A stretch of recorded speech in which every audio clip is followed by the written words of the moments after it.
Over the last 30 years, there have been thousands of reported sightings of unidentified flying objects over the British Isles. My first thoughts were, wow, what was that? You think I'm bloody daft, but this is a UFO. In the summer of 2008, reports of flying saucers and other crafts were capturing the headlines again. Over the years, numerous eyewitnesses, including military personnel, police officers and experienced airline pilots, have testified to seeing strange lights in the sky and other mysterious phenomena. 12 o'clock, very bright yellow object. It was nothing like an airplane that I'd ever seen before. It's the brightest light I've ever seen in my life. We could offer no explanation. Many of these UFO sightings remain unexplained to this day. But what or who were they? Could they really be evidence of extraterrestrial life? I thought, what's that? I couldn't believe my eyes. Tonight, we hear firsthand from those who witnessed them and examine the truth behind some of Britain's most celebrated UFO sightings.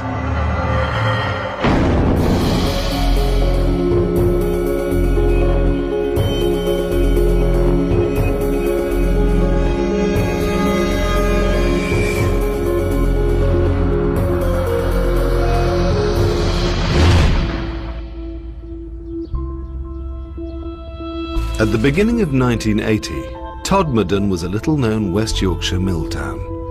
But before the year's end, the town would be associated with one of the stranger stories in British UFO history.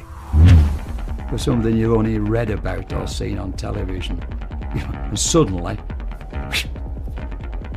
it's there. If you think of a double-decker bus sideways, that's how big it was. And he wasn't the sort of person that would suddenly say something, you know, that hadn't happened.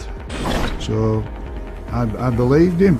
I felt quite safe in the police car. Now if somebody got out of it, I'd be bloody scared. The story of a young Yorkshire police officer's sighting of an unidentified object became headline news. I believe Alan Godfrey's telling the truth. If he's lying, he deserves an Oscar. Almost 30 years later, his experience has become part of UFO folklore. I've been a journalist for 50 years and covered quite a few rather strange stories. But the Alan Godfrey story is undoubtedly the most astonishing thing I ever covered. In 1980, Alan Godfrey had been a police officer in the Todmorden area for 6 years. On the night of the 28th of November, he claims to have witnessed something extraordinary. We got radio messages from our control room that people were reporting seeing a small herd of cows roaming around a local council estate. And as I'm going up Burnley Road, I could see in the distance, about 500-600 yards up the road, something that had skidded. I thought it was a staff bus that had skidded across the road for some reason. Whatever it was, I decided to go and investigate. So I'm driving towards this object, and I got within about 20 yards, and there it was. An object, nuts and bolts, hovering above the road surface. It was shaped in a diamond shape, and the bottom flange was rotating. The top half appeared to be stationary. I didn't know what to do. I mean, what would you do? Well, if it were you, you'd probably ring the police up. But in my case, I'm already there, so I thought I'd radio our control room. Alpha Foxtrot 203 to control. Now with two radios, we've got a VHF, which is the car radio, and UHF, which is the personal radio. I tried both, and none of them had worked. Come in, control. It was eerily silent. That really does stick in my mind, that was really eerily silent. And for some reason, I don't know why, I picked my clipboard up and started to draw it. I made a quick sketch. So it's there. Rather than my head, it's there, it's black and white. Although he'd made a sketch, Alan Godfrey's story would ultimately centre around what happened next. Now with black and white. and I'm at the other side of it, driving. Quick glance at mirror, it's not there. I got out of the car. The road surface was whirlpool dry, like a spinning object would make, you know, with all these leaves and branches and what have you. You could see an area of road surface that wasn't like the other. The others were wet, this was dry. Unsure of what had happened to him, PC Godfrey drove straight back to the police station in Todmorden. When Alan came into the police station, he was very agitated. I says to him, you'll never guess what I've just seen, you know. You won't believe what I've just seen. At first, you know, you think he's totally outrageous, you know, but I've no reason to doubt him. I mean, I've known him for a long time, and we know each other really well, and I've no reason to doubt what he said. But the night still had one more surprise left. As Alan Godfrey ended his shift, he noticed something else he couldn't explain. There was approximately 30-35 minutes missing that couldn't be accounted for. From me leaving the police station to coming back. To me, I'd only been away 15 minutes. Over I hadn't, I'd been away approximately 45-50 minutes. What Alan Godfrey claimed to have experienced was strange enough, but he wasn't alone in witnessing unusual phenomena that night.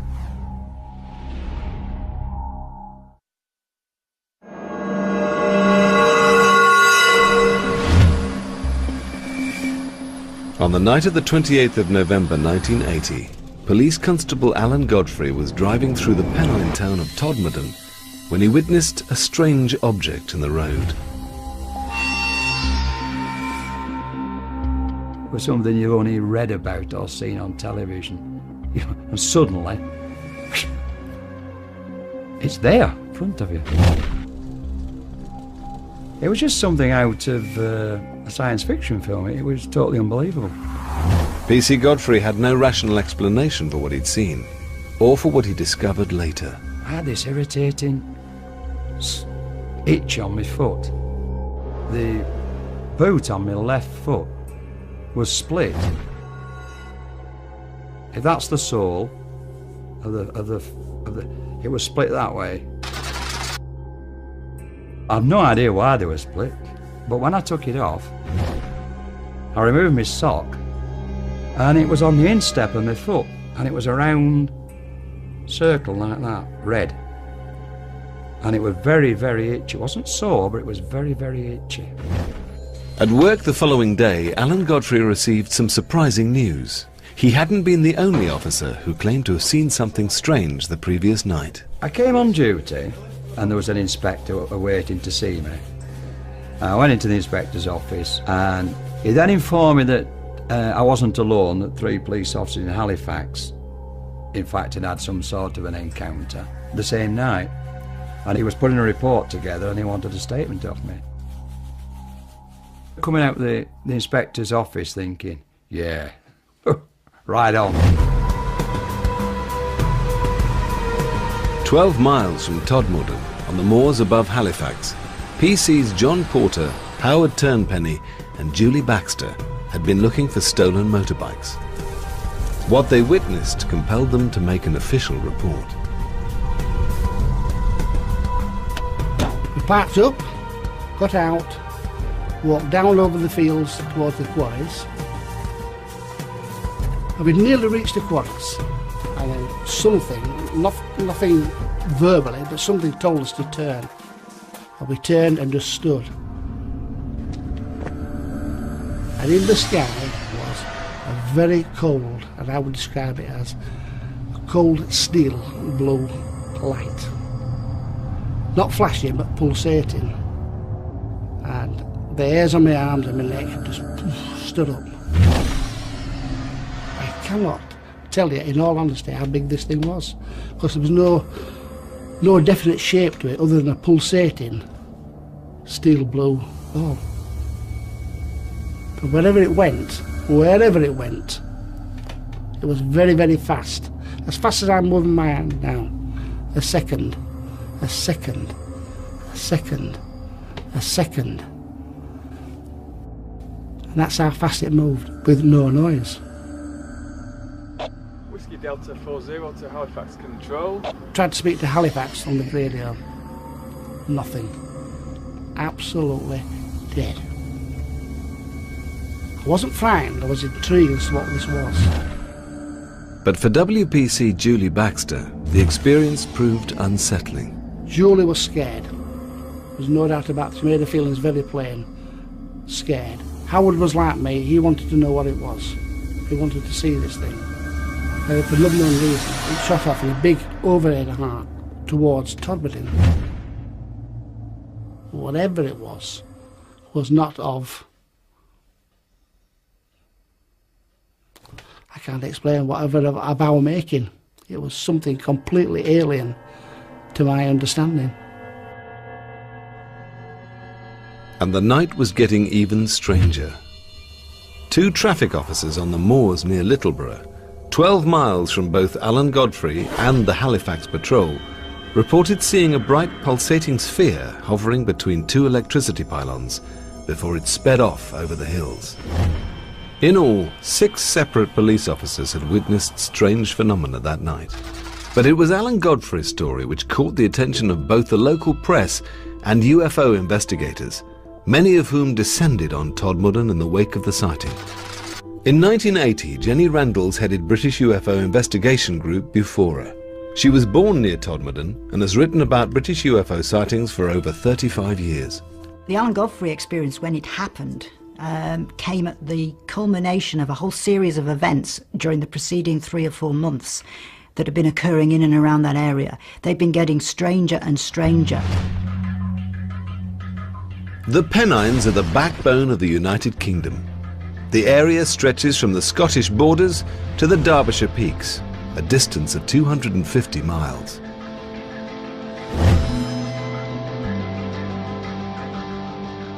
Throughout the 1970s, there have been dozens of reports of objects in the sky over Yorkshire and Lancashire. So numerous were the sightings, the area earned itself the name UFO Alley. John Sheard was a Yorkshire-based journalist reporting for both the local and national press. This was a time when the whole nation was obsessed with UFO stories. We had reports almost every day up here, particularly in the Pennines, but also throughout the country and in fact throughout the world. The late 1970s and early 80s were the heyday of UFO mania. The release of films like Star Wars and Close Encounters coincided with the doubling of reports of UFO sightings in Britain. For the time being, news of Alan Godfrey's close encounter had stayed within Todmorden, but it hadn't escaped the attentions of a group of UFO investigators led by Jenny Randalls. When I first met Alan, he struck me immediately as being a very typical, no-nonsense Yorkshire bobby. He would not have reported something like this unless he was absolutely sure in his own mind that it was real. Although there was little physical evidence to support his claims, Alan Godfrey did have a damaged boot. There was a split across the bottom of his boot. There's no question at all that that happened because we were able to immediately photograph it and it was real. There was also the sketch made at the time of the sighting. You just have to try and make a value judgment when you put all the evidence together, what you believe about the credibility of the witness, what the sincerity of the witness's story is, how it holds together again and again over the years. But for Andy Roberts, who has researched hundreds of British UFO sightings, the origin of what PC Godfrey witnessed is relatively straightforward. My personal belief is that he went into some form of altered state of consciousness, whether you call it a trance or something like that. Something triggered that. In his narratives, when he's described what he saw, he always says when he was driving up to it, he thought it was a bus. Now, it's possible that was the point when he slipped into this altered state of consciousness. When he got near it, he was seeing it as a UFO. Interestingly, he describes it as having 2 rows of windows, quite like a bus, actually. And it was on a main road near a bus stop. So it's possible he saw a bus delivering mill workers or picking mill workers up, and in his altered state of consciousness, it had transformed into a UFO. This object I saw was hovering off the ground, it had no wheels. It was of a metallic colour and it had black panelling of dark windows. And it certainly wasn't a bus. I know the difference between a bus and what I saw that night. And what of the strange lights witnessed by police officers John Porter, Julie Baxter and Howard Turnpenny just minutes before Alan Godfrey's encounter? Could they have a perfectly rational, scientific explanation? Dr. Ian Griffin worked for NASA on the Hubble telescope project for a decade before returning to the UK to carry out research into the movement of asteroids. He now watches the night skies from his home observatory in Todmorden. My view is that nearly every UFO that has ever been seen has some kind of explanation, and it's probably because people don't really understand what they're looking at that they just call it a UFO. The planet Venus is often mistaken for a UFO. This is because it's very bright and it's very close to the sun in the sky. So very often, if you don't know what you're looking at and you see this stonkingly bright light beaming towards you, you think, what on earth is that? Meteors are sometimes mistaken for UFOs as well, caused by a very fast-moving rock entering the Earth's atmosphere high up. As the rock moves through the atmosphere, it ionises it and causes the gas atoms to glow in different colours. The colours can be green, they can be blue, and sometimes they can even be an orangey red colour. There are other phenomena which may have existed for as long as the Pennines themselves, and which stem from more natural causes. Could these be the reason for the many sightings in the area, including those of Alan Godfrey and the other police officers in 1980? Dr. David Clark undertook a major study of the area, known as Project Pennine. It described naturally occurring phenomena that ranged from glowing hillsides to bizarre balls of light. It's known that lights have been seen and reported by people following major earthquakes and earth tremors around the world. So we were interested in checking out whether similar correlations could be made with the lights that had been seen on a regular basis in the Pennines of northern England. Basically, you've got underground huge rock movements going on and rocks crushing against each other and electrons escaping from that movement. People have described seeing these light forms as following valleys or appearing above electricity pylons or even apparently pacing cars. But what may be happening here is that these lights are actually following fault lines or magnetic variations in the local area, and that those movements are interpreted by people who see them as being intelligent, as if it's a piloted craft of some description. Cheshire, filmed on June the 29th, 2008. While innocently filming a plane, an unknown disc-shaped craft appears in the skies above the town Elworth.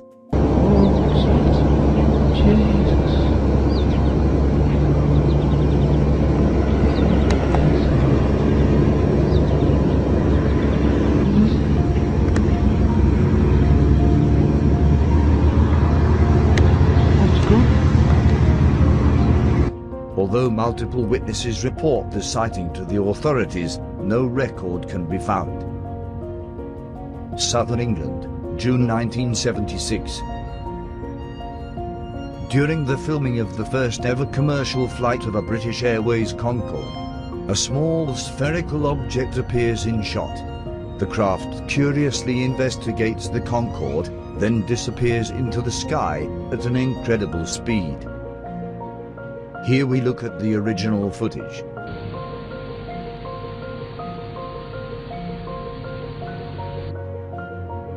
The Kodak company analyzed the footage, claiming the anomaly was due to a flare of the camera. Yet, no video analysis or evidence to disprove this footage has ever been disclosed to the public. Birmingham, April the 10th, 2010. An unidentified object is seen and captured on film by a passing motorist. Shortly after, what looked to be military-owned jets arrive in the scene.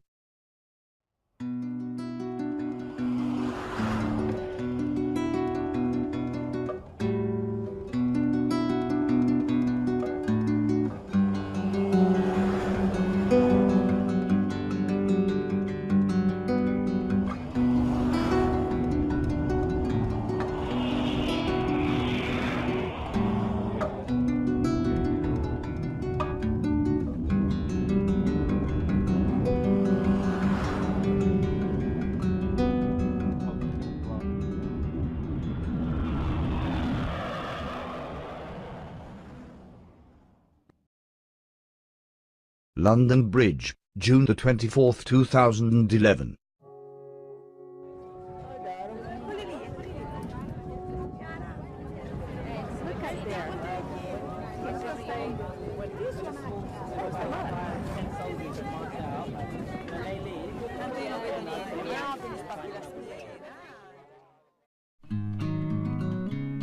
Unwittingly captured by a tourist visiting the famous London Bridge.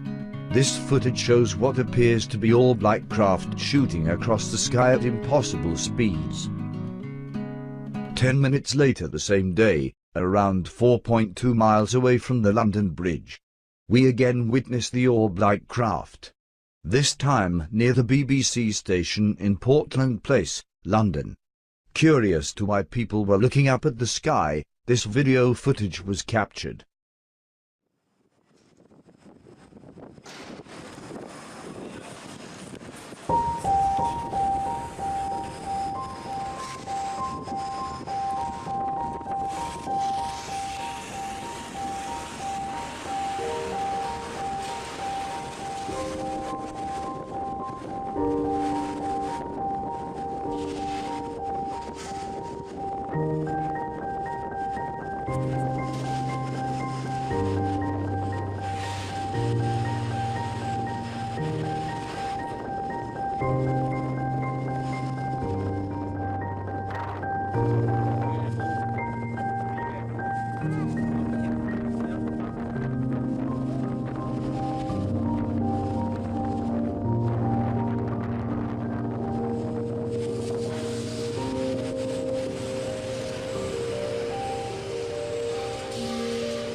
The next footage date is unknown.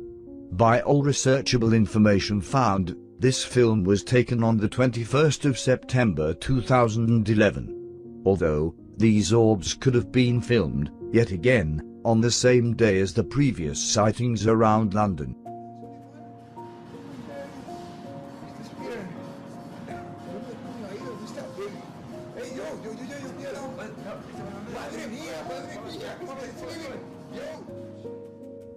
The 11th of September 2011. A perfect triangular-shaped light formation is seen in the night sky.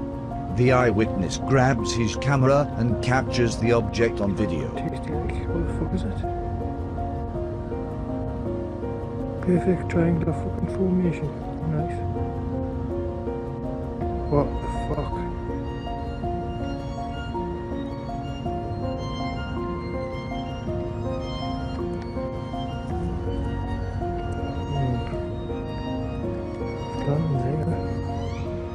Or not.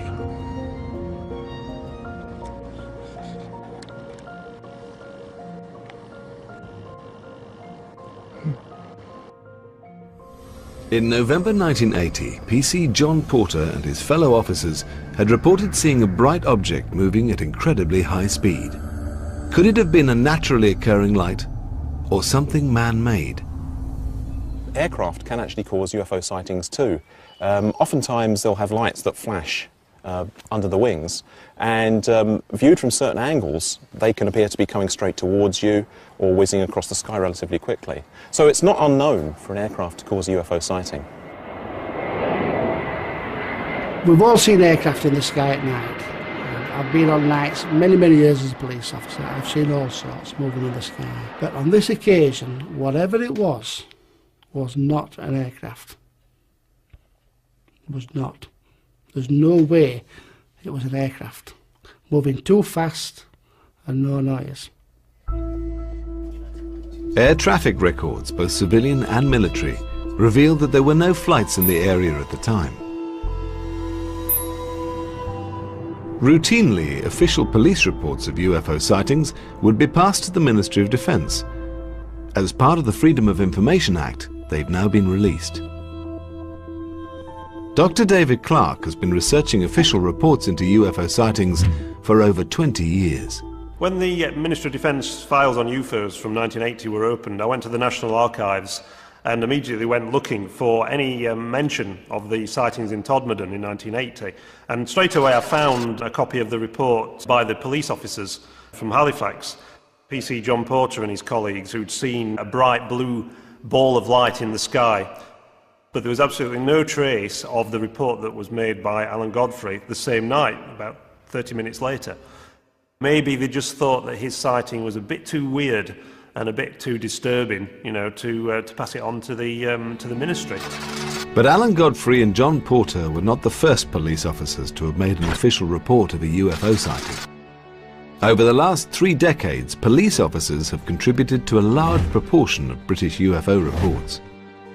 Gary Heseltine runs a database of UFO sightings made by both serving and retired police officers.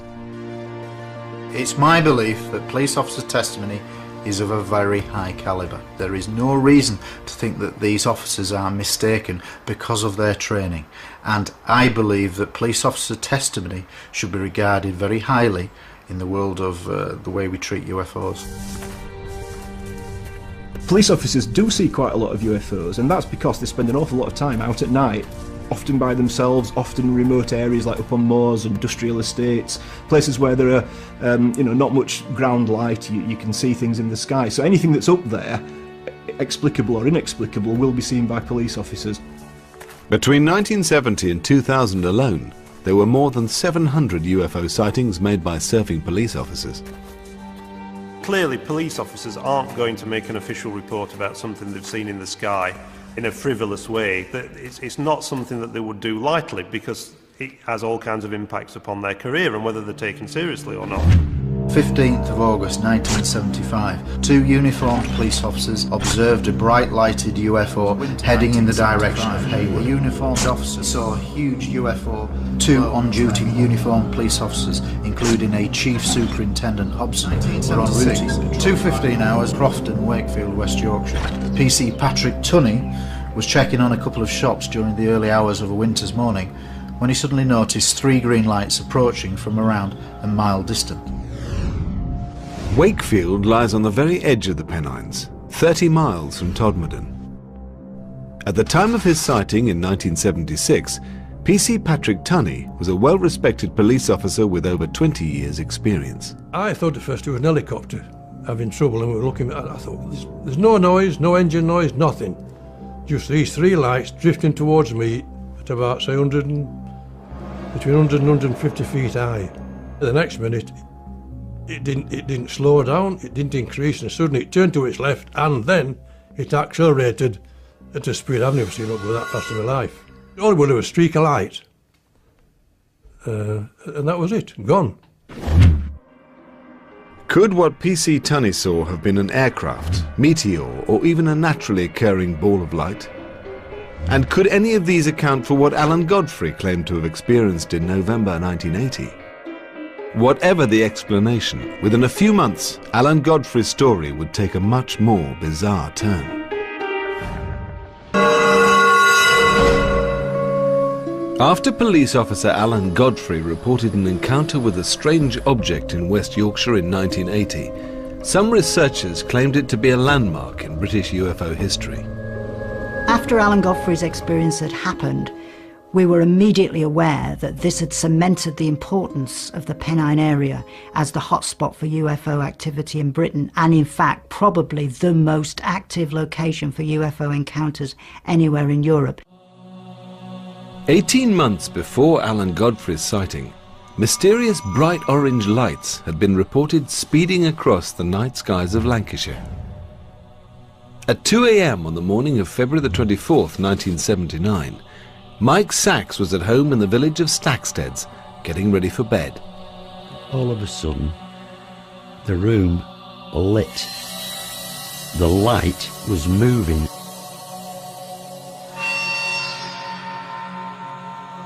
I rushed to the window to be confronted with this huge ovoid, about 8-10 foot across, light, all diffused around the edges.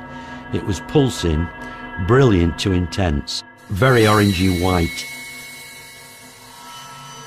There was no sound. I remember that distinctly. We were in awe at this. We couldn't believe what we were seeing. It slowly descended out of sight into the quarry. It went through my mind, they do exist. These things do exist. And Mike Sachs wasn't the only witness to the mysterious object. Local farmer Alf Kime, then 19, was out working with another farmhand when he too saw something strange in the sky. We thought it was a shooting star flying down, and this building blocked it, so we shot past the building to see it.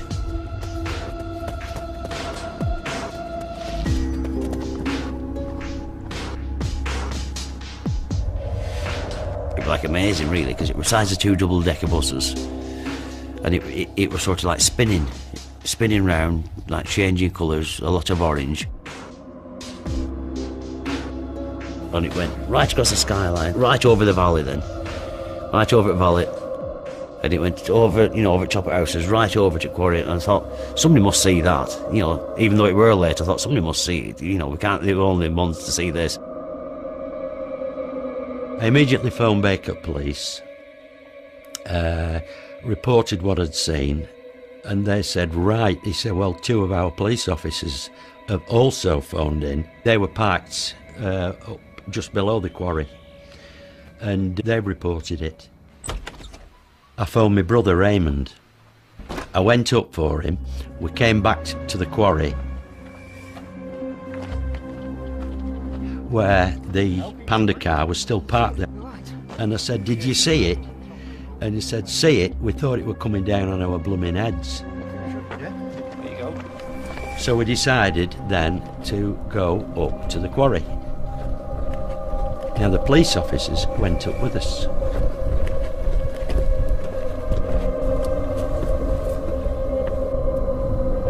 But there was nothing to be seen. By 3 a.m, Alf Kime had arrived home. When we got back that night, my dad said, is everything all right? The cow's all right? And I said, yeah, everything's perfect. I said, but we've seen a flying saucer, or something to that description. And he said, don't be somebody daft. What have you been smoking? And obviously he was laughing to himself. And he said, have you been drinking? And Mike shouted out, no, he said, we've actually seen it. We've seen some of it anyway. He said, all right, I'll see you morning then. That night, between 2:30 and 2:50 a.m, there were a dozen separate sightings reported throughout Lancashire and as far west as Merseyside. The reports varied from fiercely bright orange orbs to the oval-shaped craft seen by Mike Sachs and Alf Kime. The following week, when it's out in local free press, you didn't feel as daft then, really, telling, because we told this story, and you could see people didn't believe you when you were telling it, because, I don't think I'd believe it myself, really. If the oval-shaped craft seemed inexplicable, what were the bright orange lights seen shooting across the sky that night? Astronomer Dr. Ian Griffin may have one explanation. Since the dawn of the space age, several thousand objects have been launched into space, and the re-entry of a satellite can cause a bright flash of light in the sky.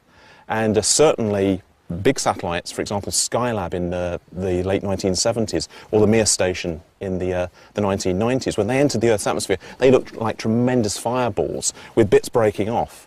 So oftentimes, yes, space junk can cause UFO sightings. For many skeptics, the explanation for the sightings is even more straightforward.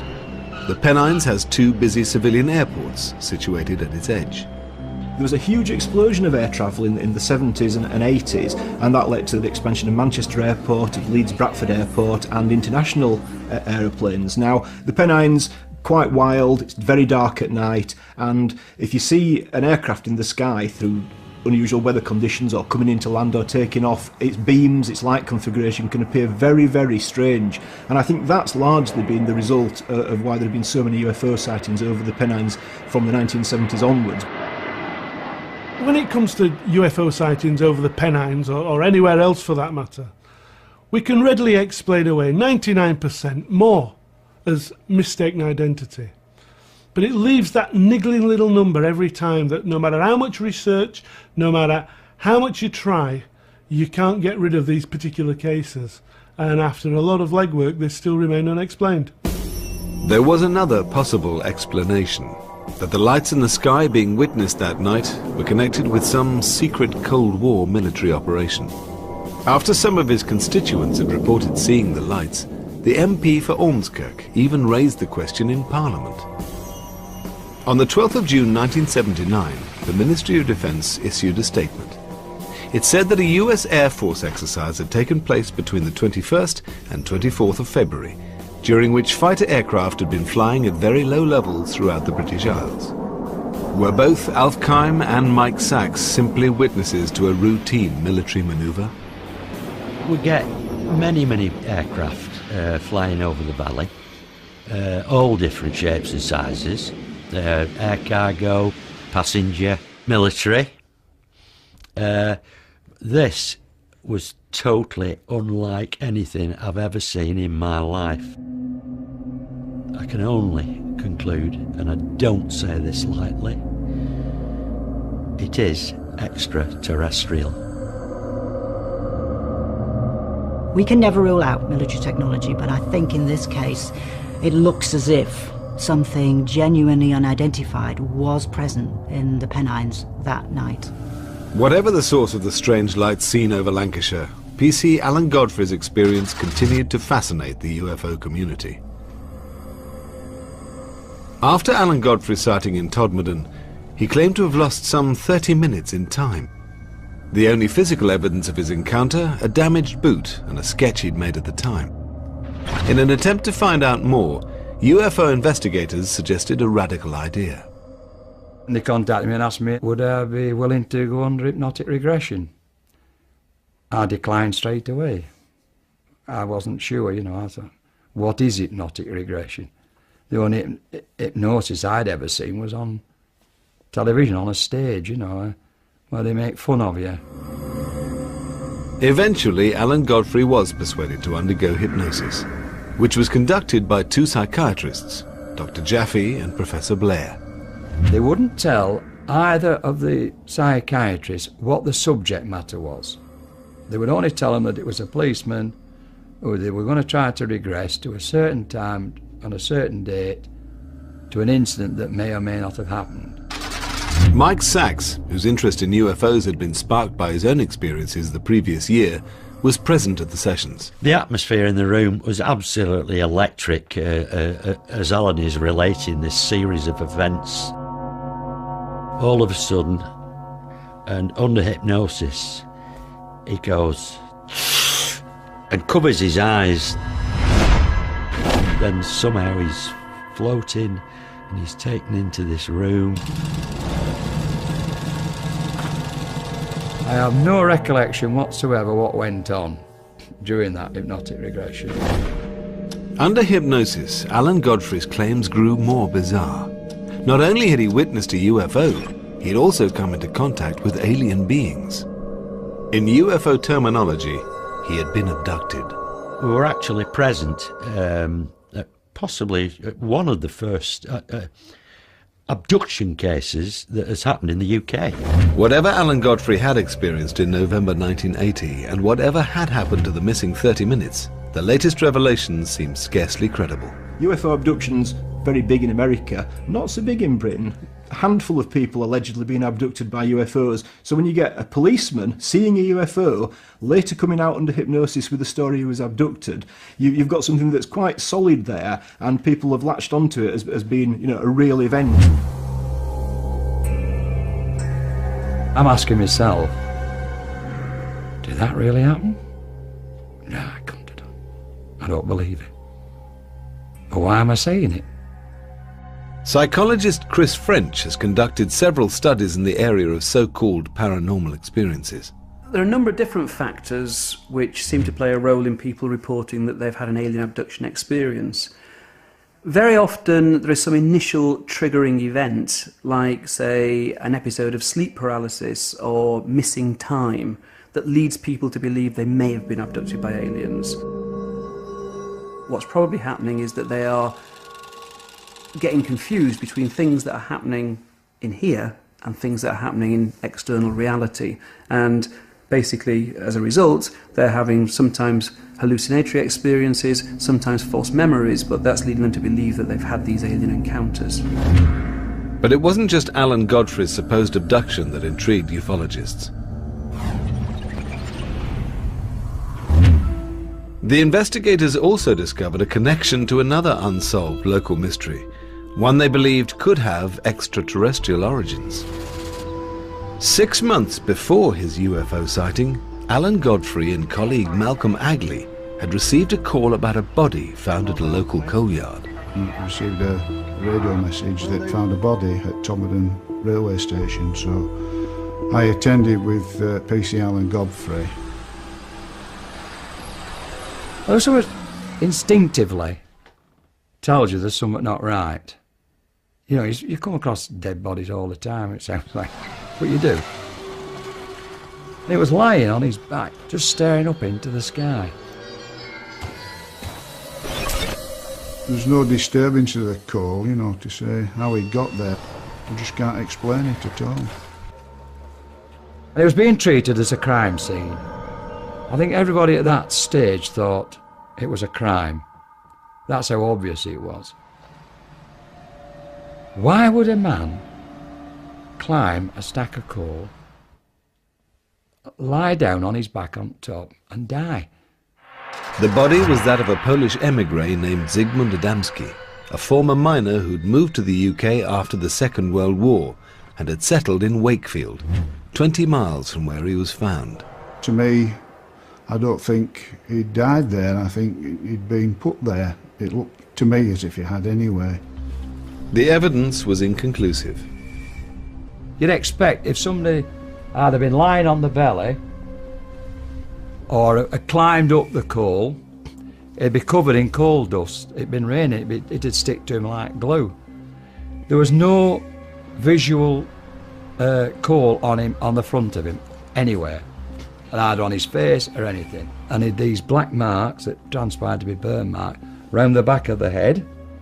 And there was one at the nape of the neck here, like an open wound, like a blistering wound, and it had had an ointment applied to it.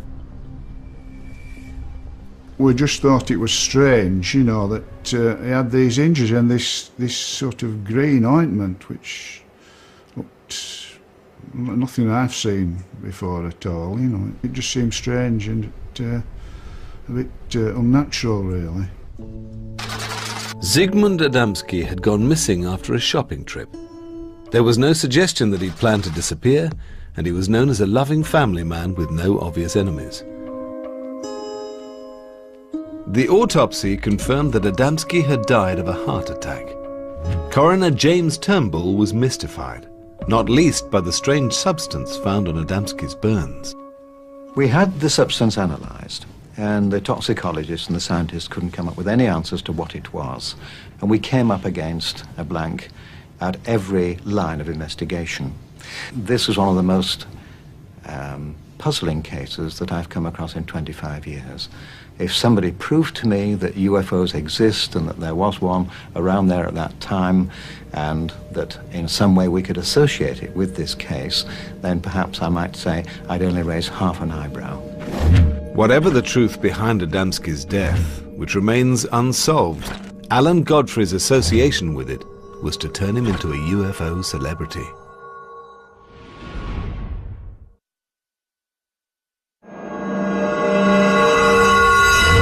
In November 1980, PC Alan Godfrey had witnessed a mysterious object whilst on patrol in Todmorden. If I'd have got out the car and thrown a brick at it, it would have gone clang. That's how real it was. Alan Godfrey was also connected to a mysterious death, which remains unsolved after almost 30 years. Zygmunt Adamski had gone missing in June 1980. His body had been found 5 days later, lying on top of a coal heap in Todmorden. At the inquest, Coroner James Turnbull was mystified, recording an open verdict and even suggesting a link with UFOs.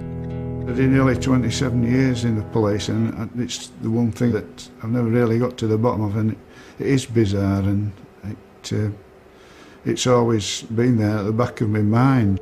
There's just no explanation for it at all. Nobody has ever been charged in relation to the death of Zygmunt Adamski, and the strange ointment which covered his burns has never been identified. To this day, we don't know whether or not there actually is any connection with the Adamski death. The case is still unsolved. They've never found out how his body got onto the top of that coal heap. Some UFO researchers looked at all the pieces of the puzzle. You know, the fact that he was put on a coal tip, and how did he get there? It's mysterious.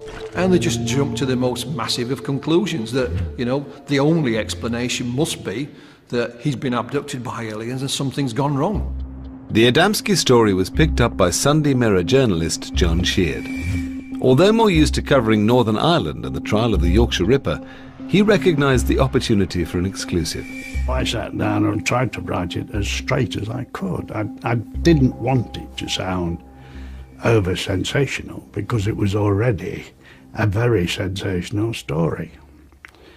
What I didn't know was that when it hit the streets that Sunday, as the front page lead, was the incredible reaction that would happen. I'm talking about literally thousands of letters, hundreds of phone calls. I began to realise that this was a story that, even though I was still a bit iffy about it, had gripped millions of people throughout the world. John Sheard soon discovered PC Alan Godfrey's involvement with the Adamski case, and the later claims made under hypnosis that he'd been the subject of an alien abduction. I've been a journalist for 50 years and covered quite a few rather strange stories, but the Alan Godfrey story is undoubtedly the most astonishing thing I ever covered. What made Alan's story so special from my point of view was the fact that A, he was a serving policeman, and one expects them to be fairly straightforward in recording facts. And of course it came on the heels of the Adamski story and a very strange inquest. Individually, they were good pieces, but when you add the two together and a possible connection, you've got dynamite. At the time, Alan Godfrey's story captured the public imagination. Whatever the truth behind it, it's become one of Britain's classic UFO cases. I've got no doubt that Alan's UFO experience was to him real. Whether it was objectively real is a different kettle of fish altogether. We can all have experiences which we believe are real to us, and they can happen some form of lucid dreaming, for instance, hallucinatory states, fugue states, trance states. They're all real to the person, but that's a subjective reality, not an objective reality. On the moors above Halifax, former police officer John Porter is meeting Alan Godfrey. Both reported seeing something unexplained on the night of the 28th of November 1980. How are you? I'm all right, yeah. You're getting grey. Hey, you still got yours, haven't you? Yeah, I know, but it's stuck on. Yeah. It was only when I found out about you lads Yeah. that it made me feel a lot more comfortable. Yeah. You know, because... I can understand that. Do you know what I'm on about? Three of us can't be wrong. Three of you can't be wrong. Three of us cannot be wrong. Three of us saw what we saw. Exactly. Now, I was on my own. Yeah. And I've been told I would know, hallucinate. yeah, I've been, again, whatever. I've had all this. And another one. I was told I've fallen asleep at the wheel. Absolutely. And I'm driving, mate. You know what I mean? I'm driving. I know. I mean, I'd only left the police station 5 minutes earlier. You know. Alan has never changed his story. He's a very down-to-earth gentleman, and he had more to lose than to gain by relating such an incident. And that's why Alan's story goes down as a classic close encounter from the UK. The Pennines continue to be fertile ground for strange phenomena. The numbers of reported UFO sightings are nowhere near those of the late 1970s and 80s, but they do still happen. If you look at the number of sightings that have been reported over the years, you know, we appear to be absolutely swamped with aliens. You know, that the whole planet must be swarming with their ships as they're racing across the universe to visit us. It simply does not add up. I have not come across a UFO that cannot be explained when you go through the various things that it possibly could be. If you know the sky, you can understand what you're seeing. But for many who experienced their own close encounter, the passing of time hasn't diminished the impact. I have to say, after this experience, in all honesty, I believe there's something out there other than us. Every night I go out, I'm looking up, and I've never seen anything since, but, you know, it is there. There's no doubt about it. Where they come from, why they're here, I wouldn't know, but they are here. Alan Godfrey left the police force in 1985. Almost 30 years on, he's still sticking to his story. It's 28 years ago, and I still believe in what I saw was really there.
Liverpool, March the 2nd, 2015.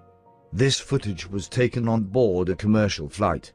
As it exits the frame, the object can be seen accelerating at speeds no modern aviation technology today can perform.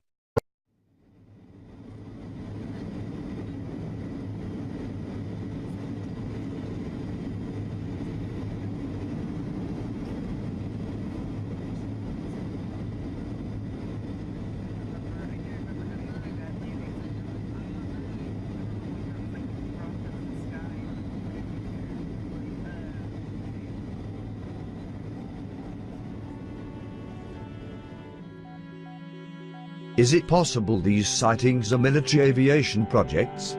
Yet to be revealed to the public.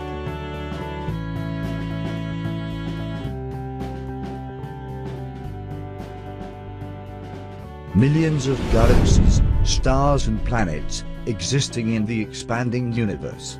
Could it be possible? Are we being visited by intelligent life forms?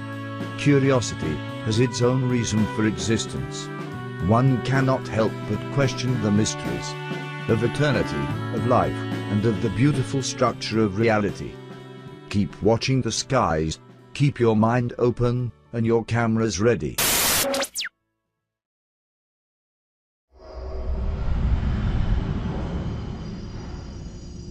Thanks for watching. Subscribe to Youth Orbs Disclosure channel for weekly UFO and orb sightings.